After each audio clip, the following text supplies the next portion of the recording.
우리에게 주시는 하나님의 말씀 이사야 62장 1절부터 12절 말씀에서 보겠습니다. 이사야 62장 1절부터 12절 말씀 우리 다 같이 한번 읽어보겠습니다.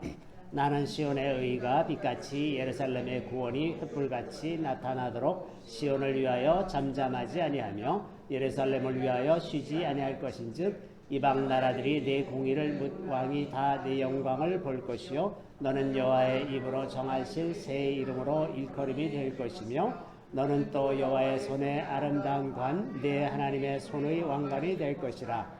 다시는 너를 버림받은 자라 부르지 아니하며 다시는 내 땅을 황무지라 부르지 아니하고 오직 너를 헵시바라 하며 내 땅을 뷸라라 하리니 이는 여호와께서 너를 기뻐하실 것이며 내 땅이 결혼한 것처럼 될 것입니다. 마치 청년이 처녀와 결혼함같이 네 아들들이 너를 취하겠고 신랑이 신부를 기뻐함같이 네 하나님이 너를 기뻐하시리라. 예루살렘이여 내가 너의 성벽 위에 파수꾼을 세우고 그들로 하여금 주야로 계속 잠잠하지 않게 하였느니라. 너희 여호와로 기억하시게 하는 자들아 너희는 쉬지 말며 또 여호와께서 예루살렘을 세워 세상에서 찬송을 받게 하시기까지 그로 쉬지 못하시게 하라. 여호와께서 그 오른손 그 능력의 팔로 맹세하시되 내가 다시는 내 곡식을 내 원수들에게 양식으로 주지 아니하겠고 내가 수고하여 얻은 포도주를 이방인이 마시지 못하게 할 것인즉 오직 주수한 자가 그것을 먹고 나 여호와를 찬송할 것이요 거둔 자가 그것을 나의 성소들에서 마시리라 하셨느니라. 성문으로 나아가라 백성이 올 길을 닦으라. 큰 길을 수축하고 수축하라. 돌을 제하라. 만민을 위하여 기치를 들라. 여호와께서 땅끝까지 선포하시되 너희는 딸 시온에게 이르라. 보라 내 구원이 이르렀느니라. 보라 상급이 그에게 있고 보응이 그 앞에 있느니라 하셨느니라. 사람들이 너를 일컬어 거룩한 백성이라 여호와께서 구속하신 자라 하겠고 또 너를 일컬어 찾음받은 자요 버림받지 아니한 성읍이라 하리라. 아멘. 저는 오늘 이 말씀을 가지고 이스라엘을 위한 기도라는 제목으로 잠시 말씀을 나누고자 합니다.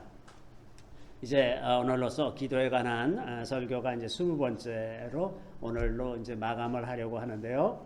오늘은 이제 그 중에서 마지막으로 이스라엘을 위한 기도인데요. 먼저 오늘은 성경을 굉장히 많이 찾아볼 겁니다. 왜 이렇게 하느냐? 뭐 조금만 찾고서 제가 설명을 해드려도 되겠지만 하나님께서 얼마나 자주 이 일에 대해서 약속을 하셨고 어떤 마음으로 약속을 하셨는지 우리가 그것을 좀 직접 살펴보기 위해서 제가 오늘은 굉장히 많은 말씀들을 이제 여기다가 지금 넣어놨거든요. 하나님께서 이제 이스라엘에 대한 이 약속 이제 크게 나눠서 그 후손에 대한 약속과 땅에 대한 약속과 내가 너희의 하나님이 될 것이고 너로 인해서 천하 만민이 복을 받을 것이다 하는 이 약속의 그 뼈대에서 이거에 관한 말씀들을 아브라함에게 하셨을 뿐만 아니라 이후에 모세를 통해서 또 여러 선지자들을 통해서 계속해서 반복적으로 말씀을 하셨습니다. 그래서 그 이스라엘 백성들이 그 자기 땅에서 쫓겨나서 포로로 잡혀가서 땅 끝까지 다 이르렀다가 끝날에 다시 돌아오게 될 것이라고 하는 약속을 맨 처음부터 정하신 겁니다. 그래서 그 모세오경의 그 신명기에도 보면 이런 말씀이 있습니다. 신명기 4장 30절에서 31절 말씀인데요. 우리 다 같이 한번 읽어보겠습니다. 이 모든 일이 네게 임하여 환난을 당하다가 끝날에 내가 네 하나님 여호와께로 돌아와서 그의 말씀을 청종하리니 네 하나님 여호와는 자비하신 하나님이심이라. 그가 너를 버리지 아니하시며 너를 멸하지 아니하시며 네 조상들에게 맹세하신 언약을 잊지 아니하시리라. 자, 여기 보면 이제 하나님께서 맨 처음부터 그 모세에게 그 모세가 이제 그 요단강을 건너가기 직전에 다시 이제 신명기서의 말씀을 통해서 하시는 말씀이 끝날에 내가 네 하나님 여호와께로 돌아올 것이다 하는 것. 그리고 하나님은 너를 결코 버리지 아니하시고 멸하지 아니하시며 네 조상들에게 맹세하신 언약을 잊지 아니하시리라. 이 말씀을 아주 분명하게 약속을 하시죠. 또 이제 이거는 이제 신명기 앞부분에 있는 말씀이지만 신명기 뒷부분에 마감하는 쪽에도 이제 좀 더 구체적인 내용들이 나오는데 신명기 30장 1절부터 8절 말씀 우리 다 같이 한번 읽어보겠습니다. 내가 내게 진술한 모든 복과 저주가 내게 임함으로 내가 네 하나님 여호와로부터 쫓겨간 모든 나라 가운데서 이 일이 마음에서 기억이 나거든 너와 네 자손이 네 하나님 여호와께로 돌아와 내가 오늘 내게 명령한 것을 온전히 따라 마음을 다하고 뜻을 다하여 여호와의 말씀을 청종하면 내 하나님 여호와께서 마음을 돌이키시고 너를 긍휼히 여기사 포로에서 돌아오게 하시되 내 하나님 여호와께서 흩으신 그 모든 백성 중에서 너를 모으시리니 내가 쫓겨간 자들이 하늘가에 있을지라도 내 하나님 여호와께서 거기서 너를 모으실 것이며 거기서부터 너를 이끄실 것이라. 내 하나님 여호와께서 너를 내 조상들이 차지한 땅으로 돌아오게 하사 내게 다시 그것을 차지하게 하실 것이며 여호와께서 또 내게 선을 행하사 너를 내 조상들보다 더 번성하게 하실 것이며 내 하나님 여호와께서 내 마음과 내 자손의 마음에 할례를 베푸사 너로 마음을 다하며 뜻을 다하여 내 하나님 여호와를 사랑하게 하사 너로 생명을 얻게 하실 것이며 내 하나님 여호와께서 내 적군과 너를 미워하고 핍박하던 자에게 이 모든 저주를 내리게 하시리니 너는 돌아와 다시 여호와의 말씀을 청종하고 내가 오늘 내게 명령하는 그 모든 명령을 행할 것이라. 아멘. 이 말씀을 이렇게 가만히 보면 하나님께서 이제 거기 29장, 28장, 29장에 하나님께서 그 계명과 그 율례를 지키지 않을 때 너에게 어떤 저주가 임할 것인지 그 약속들을 다 지킬 때 너에게 어떤 복이 임할 것인지를 쭉 설명하시고 나서 그런 것을 지키지 못하게 될 때 이제 다 쫓겨나서 이제 포로가 되고 이제 다른 땅으로 가게 되는데 거기서 이제 그 하나님을 기억하고 다시 전심으로 마음을 다하고 뜻을 다하여 하나님의 말씀을 청종하면 하나님께서 마음을 돌이키시겠다고 약속을 하시죠. 3절에 보면 네 하나님 여호와께서 마음을 돌이키시고 너를 긍휼히 여기사 포로에서 돌아오게 하시되 네 하나님 여호와께서 흩으신 그 모든 백성 중에서 너를 모으시리니 그가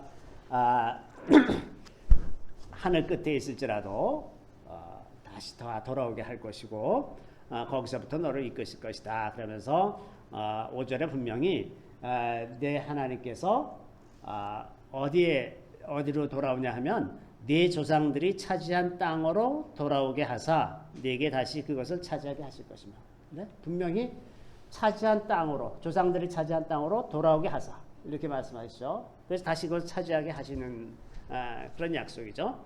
그래서 이 약속이 실제로 이제 완전히 그 땅을 떠나가게 된 AD 70년 이후 거의 2000년 가까이 지나서 이제 1948년에 이제 그 땅을 다시 차지하게 되었습니다. 자, 여기서 보면 이렇게 회복되는 과정에 반드시 필요한 것이 몇 가지가 있는데 첫째는 하나님의 말씀을 청종하는 사람이 필요합니다. 모든 사람이 다 그렇게 할 필요는 없어도 모든 이스라엘 사람들이 하나님을 다 기억하고 다 하나님을 잘 믿어서가 아니라 그 중에 하나님의 말씀을 기억하고 그 말씀 따라서 살아가는 사람들이 있어요. 그런 소수가 있기 때문에 하나님이 그들과 맺은 약속을 기억하고 이제 그들을 돌이키기 시작하는 거죠.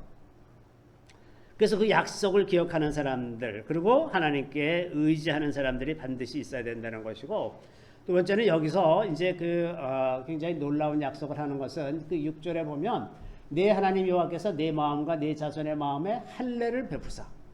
자, 우리가 아는 대로 마음의 할례를 베푸는 것은 언제 가능해졌느냐?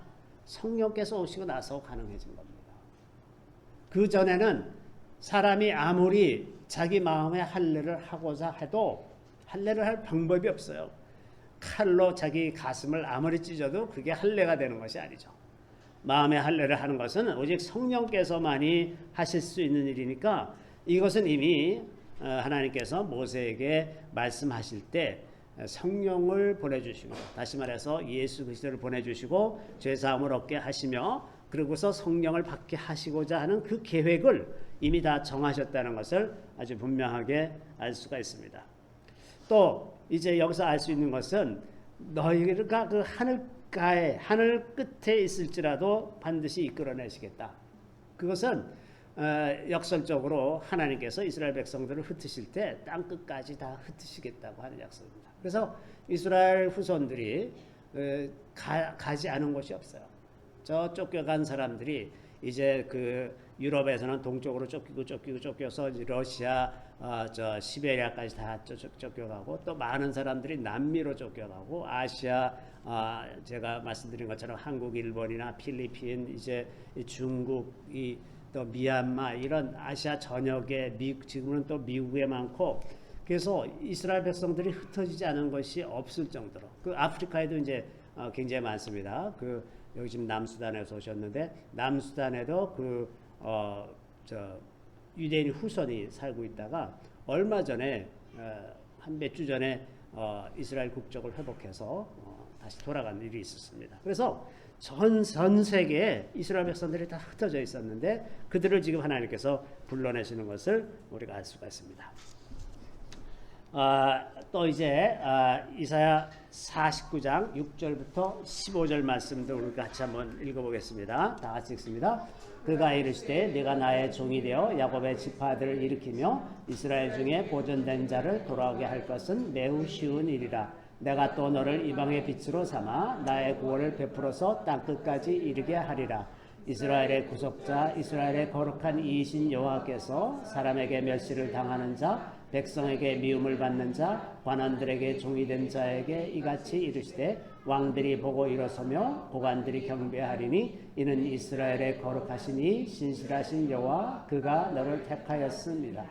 여호와께서 이같이 이르시되 은혜의 때에 내가 너를 응답하였고 구원의 날에 내가 너를 도왔도다. 내가 장차 너를 보호하여 너를 백성의 언약으로 삼으며 나라를 일으켜 그들에게 그 황무하였던 땅을 기업으로 상속하게 하리라. 내가 잡혀있는 자에게 이르기를 나오라 하며 흑암에 있는 자에게 나타나라 하리라. 그들이 길에서 먹겠고 모든 헐벗은 산에도 그들의 풀밭이 있을 것인즉 그들이 줄이거나 목마르지 아니할 것이며 더위와 볕이 그들을 상하지 아니하리니 이는 그들을 긍휼히 여기시는 이가 그들을 이끌되 샘물 근으로 인도할 것임이라. 내가 나의 모든 산을 길로 삼고 나의 대로를 도두리니 어떤 사람은 먼 곳에서 어떤 사람은 북쪽과 서쪽에서 어떤 사람은 시린 땅에서 오리라. 하늘이여 노래하라. 땅이여 기뻐하라. 산들이여 즐거이 노래하라. 여호와께서 그의 백성을 위로하셨은즉 그의 고난당한 자를 긍휼히 여기실 것임이라. 오직 시온이 이르기를 여호와께서 나를 버리시며 주께서 나를 잊으셨다 하였거니와 여인이 어찌 그 젖먹는 자식을 잊겠으며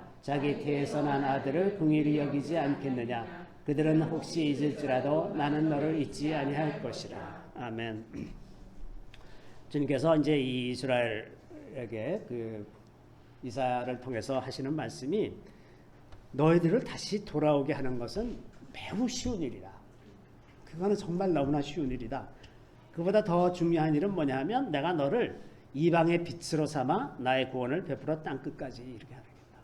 이스라엘 백성들을 빛으로 삼아 이방을 위한 빛으로 삼아 이것이 맨 처음부터 하나님께서 아브라함을 택해서 모든 족속이 너로 인하여 복을 받을 것이니라 하신 그 말씀을 성취하시는 거죠. 아브라함 그 이스라엘 백성들을 통해서 땅의 모든 족속이 다 같이 그 복을 누리게 되는 그 역할을 위해서 이스라엘 백성들을 택하셨다고 하는 것입니다.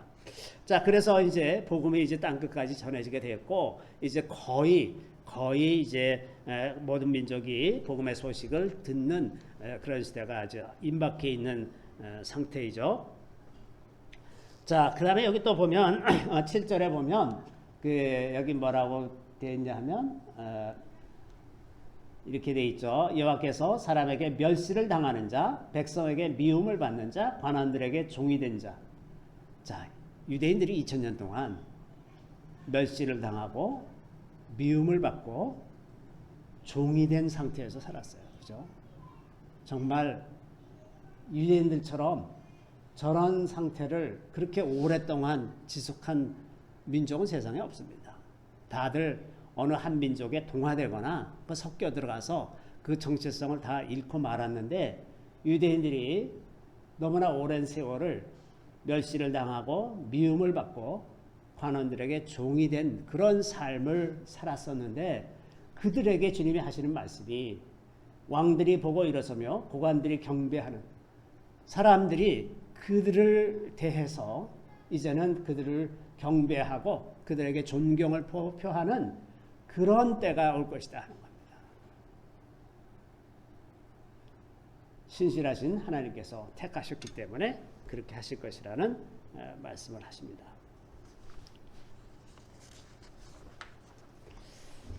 자, 그 다음에 여기 이제 또 8절에 그 황무하였던 땅 이라고 되어 있죠. 그들의 그 중간쯤에 보면 그들에게 그 황무하였던 땅을 기업으로 상속하게 하리라. 황무하였던 땅.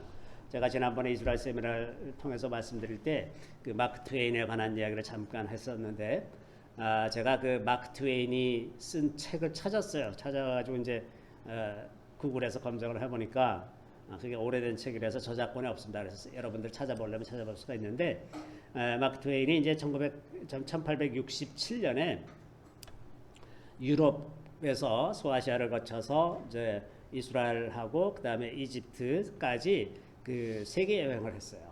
여러 사람들이 말 타고 이제 가는 겁니다. 이제 그 한 편대 같이 이렇게 많은 사람들이 이제 함께 움직이는 일이었는데 그러고 나서 이제 그 1869년에 Traveling with the Innocent Abroad라는 책을 썼는데 그 당시에는 이게 이제 세계적인 베스트셀러가 된 거예요. 세계 여행을 하는 사람이 없던 시절이니까 그 여행기가 얼마나 재밌겠습니까? 그래서 이제 그 베스트셀러가 됐는데 이 마크 트웨인이 그 기록한 저는 그래서 그 이스라엘에 관련된 부분을 좀 이렇게 쭉 읽어봤는데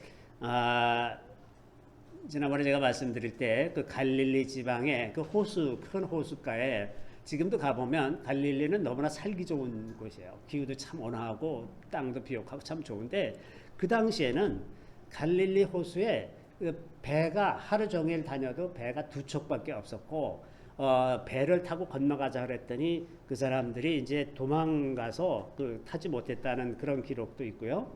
그 이스라엘 골짜기라고 지금 이스라엘 골짜기를 가보면 굉장히 비옥한 땅입니다. 그 길이가 한 30km 이상이 될 텐데 아주 풍성한 그런 땅인데 거기를 지나가는데 물이 없거나 나무가 없어서 쉴 곳이 없었다 그랬습니다. 거기를 그 전체를 쭉 지나가는데 그리고 가끔씩 베두인들이 다니면서 노략질을 해서 굉장히 위험한 그런 것이었다 그래요. 그래서 사람을 만나는 게 베두인 만나는 것 이외에는 거의 만날 수가 없다 그러고 그 예루살렘에 대해서 기록한 걸 보니까 그 당시에 예루살렘 인구가 14,000명이랍니다. 그러니까 예루살렘이 저 가나안 땅에서 제일 사람이 많이 사는 곳이고 거기 성이 딱 돼 있어서 사람이 살기가 그래도 좀 좋은 곳인데 인구가 14,000명밖에 되질 않고 마크 트웨인이 제일 힘들었던 것이 무엇이냐면 거지들. 거기 뭐라고 표현하냐면 마크 트웨인이 거지들한테 핍박을 받았다 이렇게 얘기합니다. 얼마나 이 거지들이 쫓아다니는지 그 핍박을 받았다고 그렇게 표현을 하고 있습니다. 그러니까 그리고 자기는 결코 이런 곳에 살고 싶지 않다. 그만큼 아주 낙후되어 있고 사람이 별로 살지 않는 그런 곳이었다고 합니다. 자, 그렇게 황무하였던 땅인데 지금 가보면 상상이 안 될 정도로 그렇게 황무하였던 땅을 이제 상속하게 된다고 하는 얘기죠. 또 이 12절에 보면 여기 이제 그 북쪽에서 남쪽에서 여러 곳에 오는데 이 끝부분에 보면 어떤 사람은 시님 땅에서 오리라 그렇게 되어 있잖아요. 저 시님이 신학자들은 공통적으로 저희가 중국이라고 말합니다. 이미 이사야가 저 말을 할 때는 자기 동족이 시님 땅, 중국까지 가 있다는 것을 알고 있어요. 시님 땅에서 오리라. 땅 끝에서 다 돌아올 거라. 이런 약속을 지금 하고 계시는 거죠. 자, 우리가 이제 또 에스겔 37장 19절에서 28절에 있는 말씀도 우리 같이 한번 읽어보겠습니다. 너는 곧 이르기를 주 여호와께서 이같이 말씀하시기를 내가 에브라임의 손에 있는 바 요셉과 그 짝 이스라엘 지파들의 막대기를 가져다가 유다의 막대기에 붙여서 한 막대기가 되게 한즉 내 손에서 하나가 되리라 하셨다 하고 너는 그 글 쓴 막대기들을 무리의 눈앞에서 손에 잡고 그들에게 이르기를 주 여호와께서 이같이 말씀하시기를 내가 이스라엘 자손을 잡혀간 그 여러 나라에서 인도하며 그 사방에서 모아서 그 고국 땅으로 돌아가게 하고 그 땅 이스라엘 모든 산에서 그들이 한 나라를 이루어 한 임금이 모두 다스리게 하리니 그들이 다시는 두 민족이 되지 아니하며 두 나라로 나누이지 아니할지라.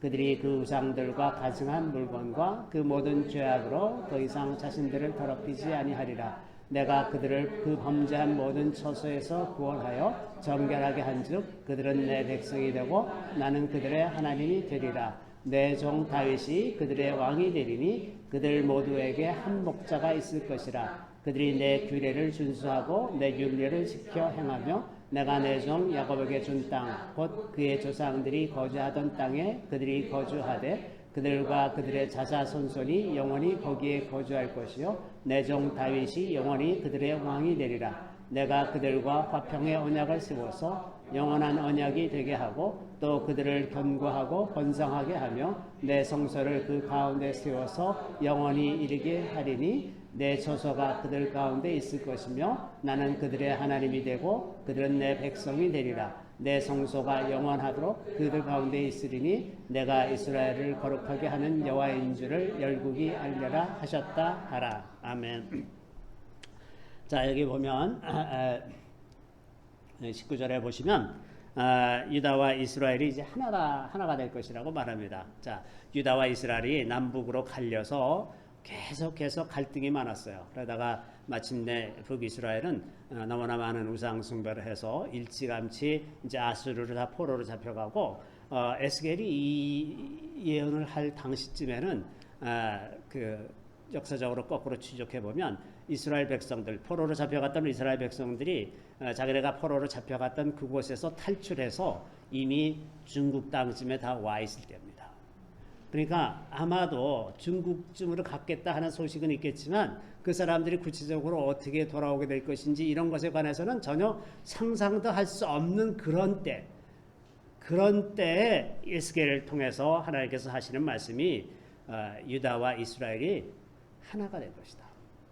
돌아올지도 모르겠는데 지금 돌아올지 말지 그것도 지금 너무나 미심쩍은 상황에서 주님이 하시는 말씀은 그들이 다시 돌아와서 하나가 되리라 하셨다. 이렇게 말씀하시고 여기 21절에 보면 그들에게 이르기를 주 여호와께서 이같이 말씀하시기를 내가 이스라엘 자손을 잡혀간 여러 나라에서 인도하며 그 사방에서 모아서 그 고국 땅으로 돌아가게 하고 분명히 또 다시 고국 땅으로 돌아가게 할 거라는 약속을 하시죠. 그래서 그들이 그 이스라엘 모든 산에서 그들이 한 나라를 이룬다. 자, 우리 지난번에도 살펴본 것처럼 이스라엘의 산들, 그 세겜이나 이스라엘의 그 산들이 다 지금 사마리아 지역, 유대 지역, 그 팔레스타인 지역이라고 하는 그 부분에 속한 땅인데 그 모든 산에서 그들이 한 나라를 이룬다고 말합니다. 한 나라를 이루겠다고 말씀하는 거죠. 그리고 두 나라로 나누이지 아니할지라. 그래서 두 국가 해법은 맨 처음부터 하나님 계획과 어긋나는 거죠. 한 나라가 되는 것이 하나님의 계획입니다. 더 놀라운 것은 그들이 그 우상들과 가증한 물건과 그 모든 죄악으로 더 이상 자신들을 더럽히지 아니하리라. 어떻게 이게 가능한가? 어떻게 사람이 우상 숭배하지 않고 살 수 있게 되겠는가? 지금 그 힌트를 주시는 거잖아요. 어떻게 하면 이스라엘 백성들이 도저히 벗어나지 못했던 그 우상 숭배에서 어떻게 해서 벗어나게 하겠는가? 하나님께서 이미 성령을 보내주셔서 이것을 할 수 있도록 하겠다는 계획을 말씀하시는 것과 마찬가지죠. 그래서 내가 그들을 그 범죄한 모든 처소에서 구원하여 정결하게 한즉 정결하게 되어야 성령으로 거룩하게 되어야 비로소 그들이 내 백성이 되고 나는 그들의 하나님이 되리라. 이렇게 되고 그러면 그리고 이제 그때 24절에 내 종 다윗이 그들의 왕이 되리리. 자, 다윗의 자손으로 오시는 예수 그리스도가 이제 영원한 왕으로 그들을 다스릴 것을 대해서 지금 말씀하고 계십니다. 그러면 24절 하반부에 그들이 내 규례를 준수하고 내 율례를 지켜 행하며, 자, 율법을 없애는 것이 아니라 그 규례와 율례를 지켜서 행하는 겁니다. 후킴과 미시파트를 지켜서 행하는 거예요. 그래서 거기에 하나님께서 그 조상들에게 주신 그 땅에서 거주하면서 영원히 거주할 것이라고 약속하십니다. 자자손손이 영원히 거기에 거주할 것이요 내 종 다윗이 영원히 그들의 왕이 되리라. 예수 그리스도가 그들의 영원한 왕이 될 것이라는 약속을 이미 다 하고 계십니다. 자, 그 언약은 26절에는 이제 화평의 언약이라고 말합니다. 그래서 화평의 언약, 영원한 화평의 언약이고 하나님께서 그들 가운데 처소를 삼아서 했어요. 내 처소가 그들 가운데 있을 것입니다. 하나님과 영원히 거하게 되는 놀라운 일이 이미 약속되고 있다고 하는 것입니다. 자, 이제 또 예레미야 31장 7절부터 20절 말씀도 우리가 다 같이 한번 읽어보겠습니다. 여호와께서 이와 같이 말씀하시니라. 너희는 여러 민족의 앞에 서서 야곱을 위하여 기뻐 외치라. 너희는 전파하며 찬양하며 말하라. 여호와여, 주의 백성 이스라엘의 남은 자를 구원하소서 하라. 보라, 나는 그들을 북쪽 땅에서 인도하며 땅 끝에서부터 오리라. 그들 중에는 맹인과 다리 저는 사람과 잉태한 여인과 해산하는 여인이 함께 있으며 큰 미를 이루어 이곳으로 돌아오리라. 그들이 울며 돌아오리니 나의 인도함을 받고 간구할 때 내가 그들을 넘어지지 아니하고 물 있는 계곡이 곧은 길로 가게 하리라. 나는 이스라엘의 아버지요 에브라임은 나의 장자니라. 이방들이여, 너희는 여호와의 말씀을 듣고 먼 섬에 전파하여 이르기를 이스라엘을 흩으신 자가 그를 모으시고 목자가 그 양떼에게 행함같이 그를 지키시리로다. 여호와께서 야곱을 구원하시되 그들보다 강한 자의 손에서 속량하셨으니 그들이 와서 시온의 높은 곳에서 찬송하며 여호와의 복 곧 곡식과 새 포도주와 기름과 어린 양의 떼와 소의 떼를 얻고 크게 기뻐하리라. 그 심령은 물량 동산 같겠고 다시는 근심이 없으리로다 할지어다. 그때 처녀는 춤추며 즐거워하겠고 청년과 노인은 함께 즐거워하리니 내가 그들의 슬픔을 돌려서 즐겁게 하며 그들을 위로하여 그들의 근심으로부터 기쁨을 얻게 할 것임이라. 내가 기름으로 제사장들의 마음을 흡족하게 하며 내 복으로 내 백성을 만족하게 하리라. 여호와의 말씀이니라. 여호와께서 이와 같이 말씀하시니라. 라마에서 슬퍼하며 통곡하는 소리가 들리니 라헬이 그 자식 때문에 애곡하는 것이라. 그가 자식이 없어져서 위로받기를 거절하는도다. 여호와께서 이와 같이 말씀하시니라. 내 울음소리와 내 눈물을 멈추어라. 내 일에 삭슬 받을 것인즉 그들이 그의 대적의 땅에서 돌아오리라. 여호와의 말씀이니라. 너희 장래에 소망이 있을 것이라. 너희 자녀가 자기들의 지경으로 돌아오리라. 여호와의 말씀이니라. 에브라임이 스스로 탄식함을 내가 분명히 들었노니 주께서 나를 징벌하심에 멍에 익숙하지 못한 송아지 같은 내가 징벌을 받았나이다. 주는 나의 하나님 여호와이시니 나를 이끌어 돌이키소서. 그리하시면 내가 돌아오겠나이다. 내가 돌이킨 후에 뉘우쳤고 내가 교훈을 받은 후에 내 볼기를 쳤사오니 이는 어렸을 때의 치욕을 짐으로 부끄럽고 욕됨이니이다 하도다. 에브라임은 나의 사랑하는 아들 기뻐하는 자식이 아니냐. 내가 그를 책망하여 말할 때마다 깊이 생각하노라. 그러므로 그를 위하여 내 창자가 들끓으니 내가 반드시 그를 불쌍히 여기리라. 여호와의 말씀이니라. 아멘.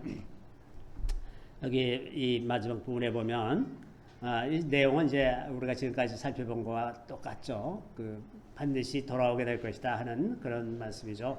그 말씀 중에 이제 라헬에 관한 이야기도 있는데 라마에서 슬퍼하며 통곡하는 소리가 들린다. 근데 라마는 그 베들레헴 바로 옆에 베들레헴과 그 예루살렘 사이에 있는 지역인데 그곳에 이제 라헬의 무덤이 있습니다.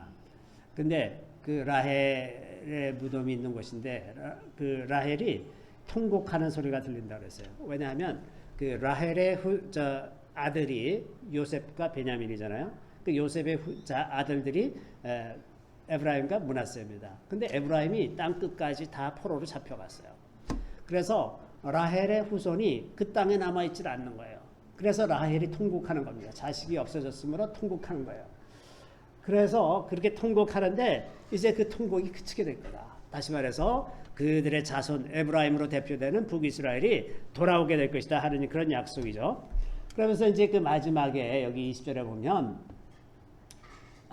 내가 그를 책망하여 말할 때마다 깊이 생각하노라. 그러므로 그를 위하여 내 창자가 들끓으니, 창자가 들끓는다고 표현하는데 이게 이제 메아라는 그 히브리어인데 이게 그 히브리어 개념에서 감정의 자리입니다. 가장 깊은 감정의 자리예요.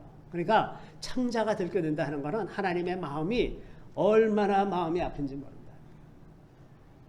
근데 그거를 라헬이 이 통곡하기 시작한 지가 지금 2700년이 되지 않습니까? 2700년 동안 하나님의 마음이 계속해서 들끓고 계십니다. 들끓고 계십니다. 자, 하나님은 에브라임을 장자로 여기십니다. 그 장자는 상속자예요. 그래서 하나님께서 그 상속에 대한 약속, 이스라엘 후손에 대한 약속을 하실 때 그 장자가 빠지면 상속된 게 아니에요. 제일 중요한 게 장자입니다. 그래서 장자가 돌아오는 게 제일 중요한데 장자, 에브라임을 장자로 삼으셨어요. 그래서 장자가 돌아오는 것, 그것이 너무나 핵심적으로 중요한 일이죠. 그래서 에브라임이 반드시 땅 끝까지 갔다가 한국, 일본까지 갔다가 반드시 돌아가게 되는, 다시 말해서 하나님의 백성으로 삼게 되는 그런 일이 반드시 일어나게 되어야 한다는 거죠. 그런 의미에서 우리가 일본과 척지면 안 돼요. 절대로 척지면 안 됩니다. 이게 하나님의 구원 계획이 일본을 포함하고 있어요. 에브라임 후손이 일본에 아주 많이 있기 때문에, 그래서 이러한 약속이 이루어질 때 땅이 이제 완전하게 다 이루어질 것입니다. 요엘서 3장 1절 2절에 보면 우리 같이 한번 읽어보겠습니다.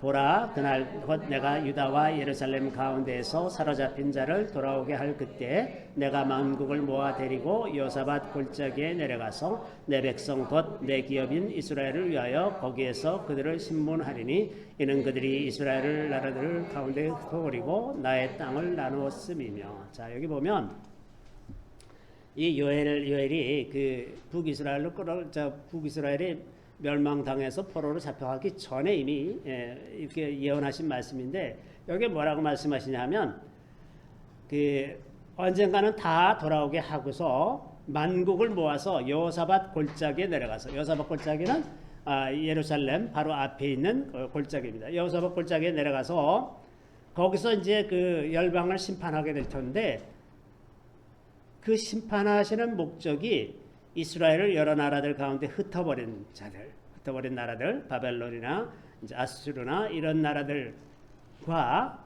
그 땅을 나눈 사람들을 그 나라들을 심판하겠다고 말씀하십니다.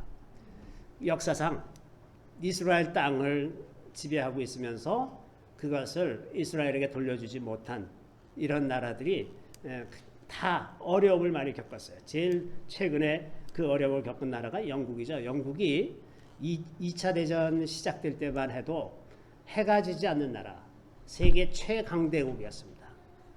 그런데 그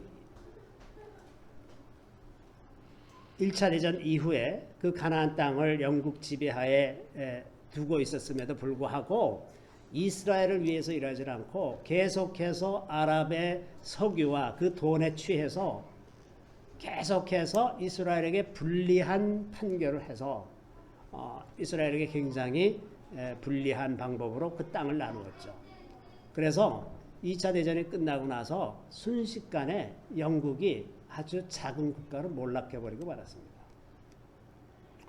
자기가 세계 최강대국인 줄 알고 그 수에즈 운하 나세르라고 하는 그 이집트의 지도자가 수에즈 운하를 국유화하니까 영국이 이제 군대를 파견해서 그거를 이제 회복하려고 했어요. 수에즈 운하가 원래 영국 거였지 않습니까? 그랬더니 이제 미국이 무슨 소리야, 까불지 마. 그러고 한마디 하니까 그냥 다 철수해버리고 그때부터 영국의 시대는 끝났어요. 순식간에. 이스라엘의 땅을 나누고자 하는 것, 이스라엘 땅을 차지하려고 하는 이런 세력들에 대해서 하나님께서 이런 약속을 반드시 지키시는 분이라는 겁니다. 또 여기 이제 이사야 51장 3절에 이런 말씀이 있습니다. 같이 한번 읽어보겠습니다. 나 여호와가 시온의 모든 황폐한 것들을 위로하여 그 사막을 에덴 같게 그 광야를 여호와의 동산 같게 하였나니 그 가운데 기뻐함과 즐거움과 감사함과 창화하는 소리가 있으리라. 이게 보면 사막을 에덴 같게 만들고 광야를 여호와의 동산 같게 만들겠다. 우리가 황폐했던 그 황무지를 생각해 보면 저게 어떻게 가능할까 싶은데 제가 저 사진을 제가 찍은 건데 저게 유대 광야에 있는 엔게리 키부츠 장면입니다. 저게 엔게리 키부츠가 1900년대 초에 그 유대인들이 저기 들어와 가지고 굉장히 저 말라리아 모기도 많고 완전히 황무지 돌덩어리 같은 황무지를 일일이 개간해서 그 습지를 다 없애고 그래서 그 모기들을 다 없애가면서 그 엔게디 그 저 폭포가 있습니다. 그 위쪽에 그 물이 있는 데가 있는데 거기서부터 물을 끌어와 가지고 식물을 재배하기 시작해서 지금 저기 가보면 깜짝 놀랄 정도로 엄청나게 모든 수목들이 잘 자라요. 그 우리는 집에서 보는 이 동그란 그 선인장 요만한 거 있지 않습니까? 거기 가면 이만씩 해요. 스케일이 다릅니다. 완전히 엄청나게 그냥 지금은 그래서 식목원 수목원으로 돈 받고 입장시켜야지. 예전에 갔을 때는 그냥 들어갔었는데 그래서 저걸 보면 황무지가 에덴 동산 같이 되고 여호와의 동산 같이 된다는 게 무슨 말인지 실감이 딱 납니다. 하나님께서 저희를 행하실 겁니다. 행하시는 거예요. 또 이사야 11장 6절에 보면 6절부터 10절 말씀 우리 같이 한번 읽어보겠습니다.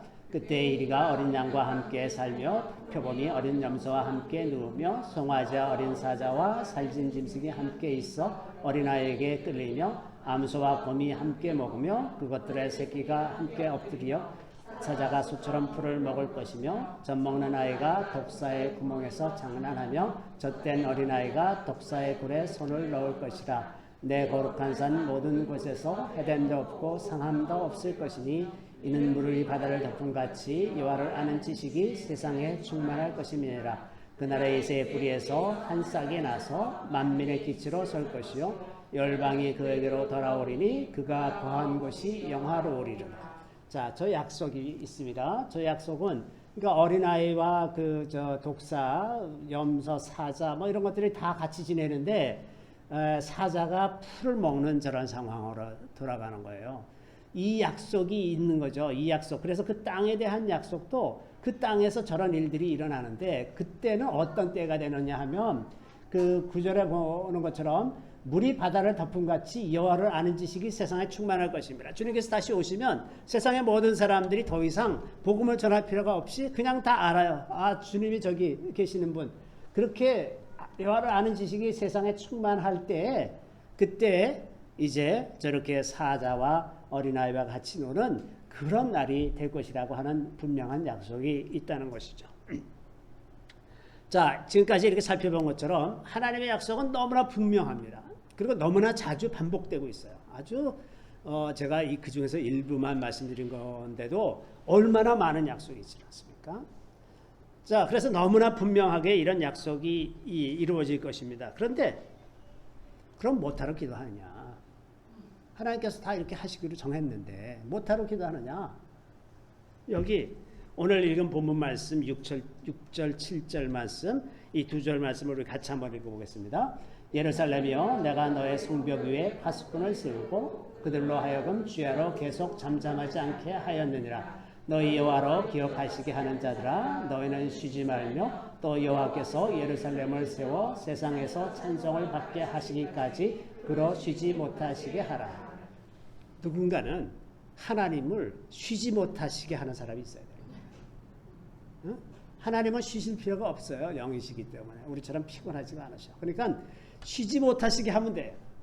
하나님을 쉬지 못하시게 하려면 누군가는 계속 기도하고 계속 찬양해서 좀 쉬려고 그랬더니 누가 또 찬양해서 거기 가봐야 되고 좀 가만히 있으려고 그랬더니 누가 또 기도해서 그거 들어야 되고 그래서 하나님이 쉴 수 없게끔 그렇게 하는 사람들이 있어야 되는 거예요.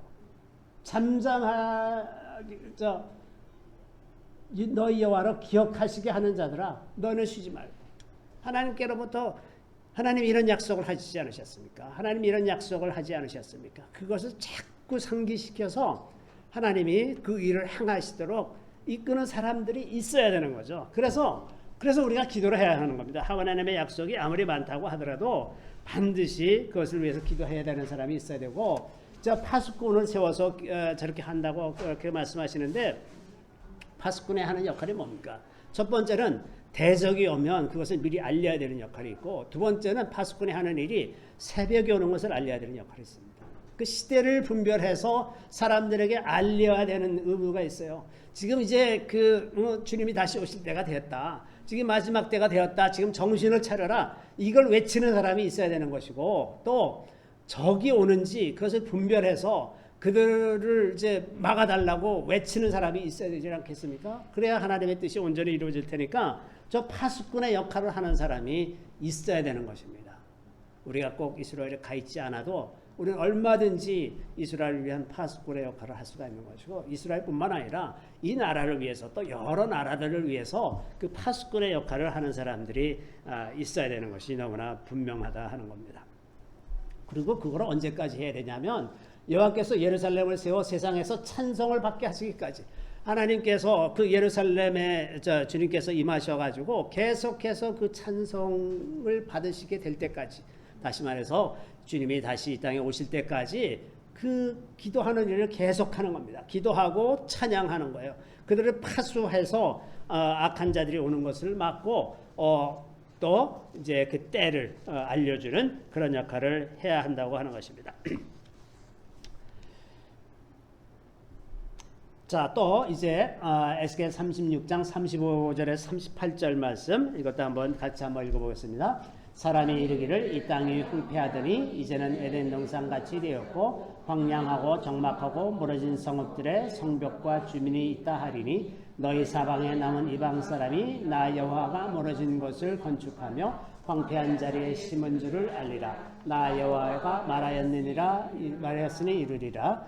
주 여호와께서 이같이 말씀하셨느니라. 그래도 이스라엘 족속이 이같이 자기들에게 이루어 주기를 내게 구하여야 할지라. 내가 그들의 수효를 양떼같이 많아지게 하되 제사드릴 양떼 곧 예루살렘의 정한 절기의 양무리같이 황폐한 성읍을 사람의 때로 채우리라. 그리한즉 그들이 나를 여호와인 줄 알리라 하셨느니라. 자, 이게 뭐라고 말씀하시냐 하면 37절에 보면 그래도 이스라엘 족속이 이같이 자기들에게 이루어지기를 내게 구하여야 할지니라. 하나님의 약속이 다 있어요. 다 있는데 다 어떻게 해주실 것이라는 걸 다 정해져 있는데 그래도 구해야 된다. 왜 구하는 거냐? 그렇게 하면 열방들이 그들이 나를 여호와인 줄 알리라. 저런 과정이 없다면, 기도해서 그 기도 응답을 받는 과정이 없다면 이것이 우연이 됐는지 어떻게 됐는지 어떻게 알겠습니까?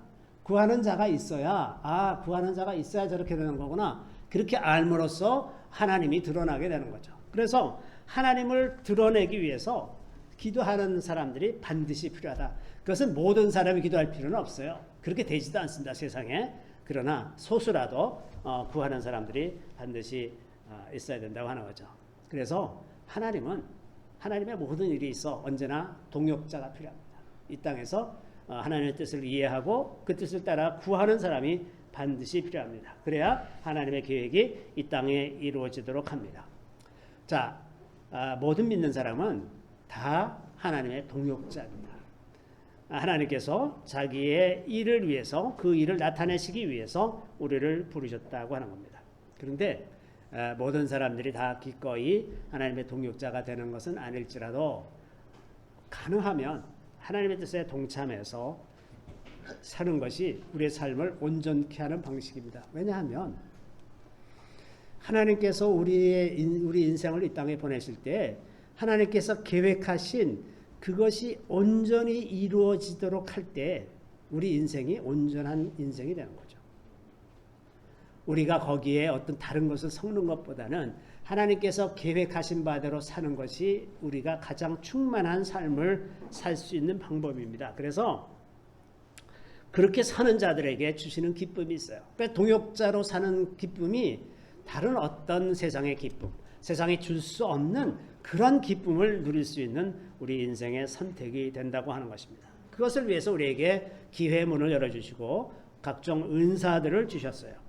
그래서 그런 은사와 기회의 문들을 우리가 활용해서 하나님의 일에 참여하는 자가 될 때 그것이 우리 인생을 온전하게 살아가는 방식이 될 것입니다. 그것은 다 모든 사람이 다 선교사가 되고 목사가 되라는 말은 절대로 아닙니다.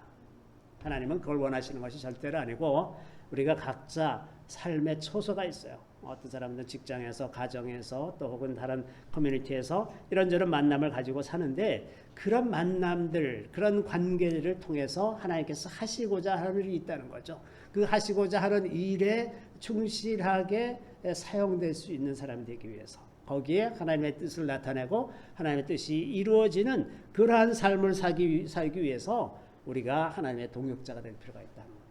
우리의 가정을 바르게 이끌어 가기 위해서라도 우리는 하나님의 동역자가 될 필요가 있습니다. 왜냐하면 우리 자녀들에게 주신 인생의 계획과 목적이 있어요. 그 뜻을 이룰 수 있으려면 우리가 하나님의 동역자가 돼서 우리 자녀들을 어떻게 양육해야 할지를 알게 되는 거죠.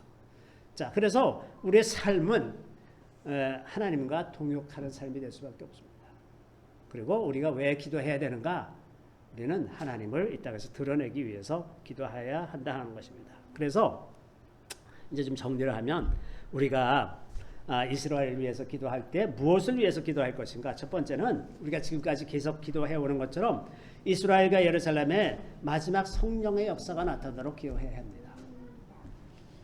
두 번째는 유대인과 크리스천의 연합이 이루어지도록 기도해야 됩니다. 지금 그 장벽들이 굉장히 급속하게 많이 허물어져 가고 있어요. 이것이 이스라엘의 정치 지도자들도 이 사실을 너무나 잘 인식하기 시작해서 네타냐후 총리 같은 사람들은 굉장히 적극적으로 크리스찬들의 활동을 장려하고 자꾸 연합하려는 그런 노력들을 하고 있습니다. 진정한 유대인의 친구는 복음주의 기독교인들밖에 없구나 하는 것을 깨달았어요. 그래서 자꾸 연대하려고 애를 쓰고 있습니다.